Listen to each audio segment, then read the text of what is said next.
Republicans have no right to be outraged over President Obama's latest call to raise the debt ceiling. This is the message not from the White House or the DNC, but from the fiscally conservative Club for Growth and lawmakers like Kansas Republican Congressman Tim Huelskamp. He says, quote, anyone who supported this deal back in August but then votes to oppose the debt limit increase upcoming this week should take no credit for standing against reckless spending. The real opportunity to stand for fiscal responsibility was in August. Are Congressman Huelskamp and the Club for Growth right when they accuse Republicans of being hypocritical over the latest battle over the debt ceiling? Let's ask one of our favorite Republicans, North Carolina Republican Congressman Walter Jones. Congressman Jones, it's a pleasure. Welcome here. Well, Joe, thank you very much, and Happy New Year, and I'm delighted to be on after hearing so many glowing remarks about my candidate for the presidency, Ron Paul. Thank you. Now, you steadfastly, along with Congressman Paul and many other small government Republicans, but not enough of you, opposed the debt deal last August, some sort of bizarre thing that created the super committee and ended up with Barack Obama being able to borrow almost all the trillions he wants, unless each house can come up with 2/3 to oppose it. Let's see, you guys couldn't get a majority to oppose it in August because the Republican leadership sold out its small government principles. What's going to happen this week? I think it's tomorrow when the House votes on the president's request to borrow another $1.2 trillion.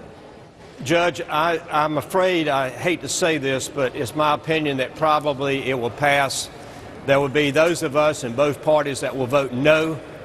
We have no more business raising the debt ceiling in this country than continue. All we're going to do is continue to borrow money from foreign governments to pay foreign countries like Afghanistan $10 billion a month. Where are we going to get that money from? From borrowing it from the Chinese? No, we need to say no to raising the debt ceiling. All that does is continue to sell our children out and our grandchildren. Well, where will this take us, Congressman Jones, unless there's a Ron Paul in the White House or as the Speaker of the House of Representatives or in the Republican leadership or enough people like you and he amongst the rank and file in the House of Representatives, is whoever is the president, Barack Obama or Mitt Romney or whoever, just going to be able to keep borrowing all the trillions they want with no effort ever to return this money, and debt and inflation saddled on our children and grandchildren without end?